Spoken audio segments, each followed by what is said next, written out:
Greetings everyone and welcome back to bannersonthewall.wordpress.com. My name's Anthony Russell and you join us here for an audio edition. We very rarely do one of these, but an audio edition of Goodnight and Good Luck. This is our series where a Bison player from last season has left, or a Bison player has left for any particular reason, and we send them on their way in true Banners on the Wall style. If you're new to this series, hi, welcome. What we traditionally do in written form is we cover four major topics. What have we lost? Where have they gone? Who replaces them? And then we wrap it all up with some final thoughts on the player, though less Jerry Springer-esque. So we're here, of course, today to say goodbye to someone who's been a massive part of the Basingstoke Bison over the last couple of years, and that is number 89, Ciaran Long. What have we lost? Well, in Ciaran Long, the Basingstoke Bison lose one of the premier British forwards in last season's EPL, and in fact one of the premier British forwards of the last couple of years. Never the highest scoring, but certainly one of the most highest in terms of talent on the ice. Long has fantastic vision, he could be physical, he could throw hits, and more than most people, he could score. Some really, really fantastic combinations that Long has been in since his return to Basingstoke a couple of years ago, and it's mostly focused around the fact that he has a fantastic shot and can score either in close, in tight situations. He had a booming cannon of a shot and would generally play on the point on the power play, as well as being affectionately known in Basingstoke as Mr. Shootout, for always seeming to have a move in his back pocket. Didn't always work, of course, but such is the way of the shootout. But when it worked, boy, did it work. Where has he gone? At the moment, all we know is that Ciaran Long has departed Basingstoke for the Elite League, and I'll get on to more of that in a little bit. Who replaces him? At the moment, it's really tough to say. The Bison forward ranks aren't exactly bolstered at the minute, and the majority of the forwards that have come back were ones that were either on the roster before or were known to Basingstoke anyway. And with all due respect to Ryan Sutton, he's not going to step into Ciaran Long's role in the team. I think our replacement for Ciaran Long hasn't been announced yet. There's a bunch of different rumours of people who may step into that sort of first and second line role, someone who plays a lot of time in the first power play unit, but with nothing confirmed yet, we're not going to speculate just now. However, we do, of course, have to get to the end of this, where we kind of wrap this all up in a neat little package. When I heard that Ciaran Long was leaving the Basingstoke Bison for the Elite League, only one thing genuinely popped into my mind. About bloody time. Ciaran Long has consistently been one of the best players in the EPL for quite a while now, and yes, I can appreciate, Anthony, you're a Bison fan, of course you're going to say that, but the numbers do not lie. Since he started the 2013-14 season with the Slough Jets, Ciaran Long has not scored less than 60 points a season. So let's take this into context. He started 2013-14 with Slough, having finished the previous season there. Got 35 points with the Jets, moved to the Bison at Christmas, got 25 points, so that's 60 in itself. And his following points totals after that were 64, 63 and 65, and that includes going to New Zealand in the off-season during the summer of 2016 and scoring 38 points in 16 games in the regular season with Canterbury. Ciaran Long has always been able to do this, and he's one of those players, every time he came back to the Bison after a season, I always wondered, we're probably not going to see him again, surely now is the time. And he'd come back. And we'd always be very happy about it, of course. Ciaran is an entertaining player to watch, and he has always been loved by the fans. Nobody makes any secrets of this. The fact that Ciaran's been coming back has never been an issue to us. We've all enjoyed it. But the analyst part of me in the back of my head has always wondered why. Why did nobody take a chance on Ciaran Long?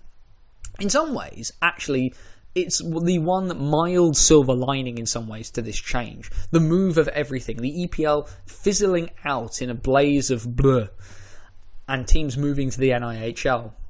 Is that it's meant that suddenly Ciaran Long had an option. He could have stayed and been a big fish in a small pond. Or, and I'll get onto my theories exactly of where he's going in a bit, some of those newer teams in the league above have said, now is the time. It's a massive hole for the Bison to fill. We talked yesterday in our piece about Aaron Connolly about how the fact that he, in some ways, has been the heartbeat, but you do need that massive offensive output. Last season, Rennie Yarrelin and Ciaran Long and Thomas Karpov between them felt like they would just never stop putting up points, even in times where they struggled. When you think about how poorly the Bison started last season, Long played 50 games over the course of the campaign according to Elite Prospects, which is impressive in a 48-game season. But 65 points. When he started so off the boil, as many of the team did, You can only imagine what he would have done if he'd been given a complete and utter full run at that season, playing like we know Ciaran Long can. Now, where is he going? As I said, I've got my theories. If I'm Paul Dixon, for example, I've thrown a bit of money at Ciaran Long to get him to join this new venture into the Elite League, and it's mostly because of how the rosters will be built in this league. Guildford have the financial resources to be able to put out a superstar team, but it's also not their style. For all the jokes that we've made over the years about Guildford having endless pots of money, they do have a budget. And actually, Ciaran Long may well be an affordable option for them. He's relatively locally based. I mean, Swindon's obviously not a million, he's a bit away, but it's not a million miles away, and they've had people come from there before. Neil Lydiard was a long-standing Guildford player and was based in Swindon most of the time. For me, Ciaran Long goes on to Guildford's third line. Ben Campbell, who's been one of my favourite players in the EPL the last couple of years, and another player I'm really glad has stayed with the Flames in this move up to the Elite League. For me, the basis of this third line is you put Campbell on one wing, Long on the other, and you get a really decent two-way import centre with decent passing to go in the middle of those two. And that's going to provide secondary offence that the Flames are really, really going to need. The Flames have now got some decent net minding in Brian Stewart. Yes, reportedly his knees are a little bit iffy, but he's a guy who knows the league and has won silverware in this league.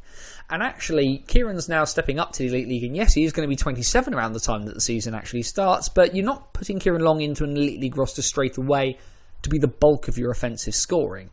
With all due respect to a lot of the British guys in this league, with the Elite League holding so many imports, the British guys aren't going to play the supporting role. But you need secondary offense. The guys you bring into your massive scorers need to be scorers. For example, I don't particularly expect Mikkel Schartek to be a top scorer for Guildford in the Elite League, and perhaps he becomes an option to put in the centre. But either way, you're going to need your British forwards to put up points. Ben Campbell and Ciaran Long are both capable of doing this. Neither are going to get 40, 50 or 60 points in the Elite League unless something goes bizarrely awry or they have the absolute season of their lives. But 20 to 30 point seasons out of your third line wingers, that speaks well. There are, of course, other options of where Long could go. He's lived in Manchester before. The Storm becomes an option. Milton Keynes coach Pete Russell, of course, will be more than familiar with Long, and hopefully, maybe potentially a move up to Milton Keynes would get Long the look in for the national side that he has been sorely deserving of for quite a long time. Where other EPL players were called into the national side, Long was left on the sidelines, and it has completely baffled me as to why that was the case. Either way, as is minor hockey, the club moves one way, and the player moves the other. And like I say, I don't jokingly say that it's about time that Ciaran Long took this step. He has been more than capable. And you know full well that everybody will be watching from Basingstoke.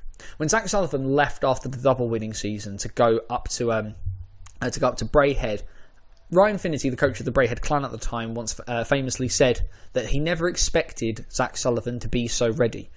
Every Basingstoke Bison fan laughed.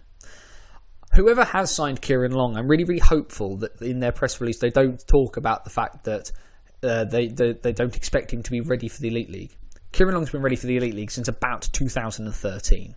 He's finally taking that step. We have absolute confidence that he's going to make a really, really good fist of this. And whatever club has signed him, they are in for a treat. Ciaran, thank you for everything. Thank you for the 3 trophies. Thank you for the entertainment. Perhaps less thank you for the terrible Santa Claus disguise when you finally came back after that time at Slough. When you end a time with a club with a cup, a playoff, a second team, a first team all-star berth, and a league title, you've probably done something right. All the best to you, my good man. So, that's the end of that one. Ciaran Long moves in a different direction. We will be back tomorrow as we say goodbye to another Bison who is leaving the climes of Hampshire for the Elite League in the form of Declan Balmer. Remember, of course, to stay tuned to everything we do on bannersonthewall.wordpress.com, your number one source for everything related to the Bison.